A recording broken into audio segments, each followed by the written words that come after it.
Rita Landberg is a clinical social worker living in Brooklyn, New York. My husband had been teaching at Lubavitch Yeshiva after his primary school teaching, and he taught social studies and English.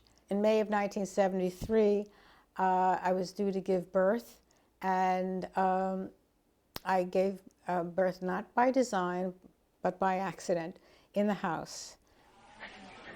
I have a hard time telling the story, but I'll do it. My son was born in our kitchen. He was taken to the hospital, and he was blinded by a technician who put 70 times the amount of silver nitrate in his eye.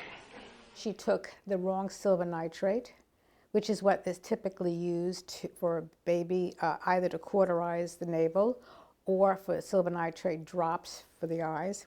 But she took the wrong silver nitrate, and she took the one that's to cauterize the navel, and she dropped it into his eyes. And of course, his eyes were burned. The corneas were burned. They were completely opaque. His entire face was swollen. The eyelashes and the eyebrows were burnt off. And the first eye doctor that we had evaluated my son, and he didn't have any idea what else to do.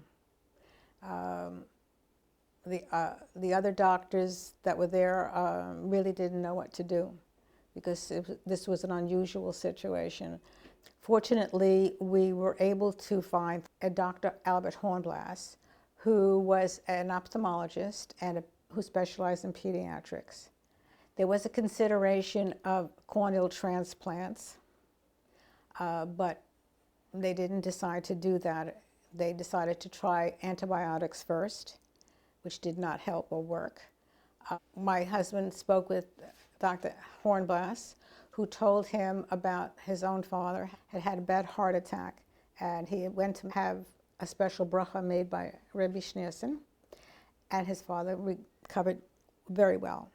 And so we decided that, well, we have nothing to lose. George teaches at Lubavitch, and he went immediately to his principal. And he went immediately to Rabbi Tannenbaum, who went to the Rebbe to make a special prayer. In the meantime, Dr. Hornblass got permission from CDC to use ophthalmic steroid solution. And a week later, Dr. Hornblass called us after the Rebbe had made his prayer, and the Hornblass had said to us, "I'm sitting here watching a miracle happen.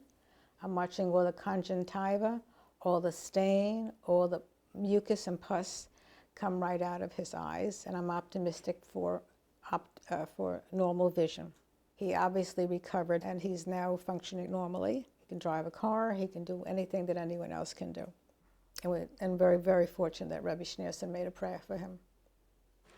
I've been a teacher at the Lubavitch for over 30 years. When my son was born, this is what happened to him in the hospital. Rabbi Tannenbaum came to you from Lubavitch. You made a prayer, and here he is today. God Almighty bless you to be a big, healthy child.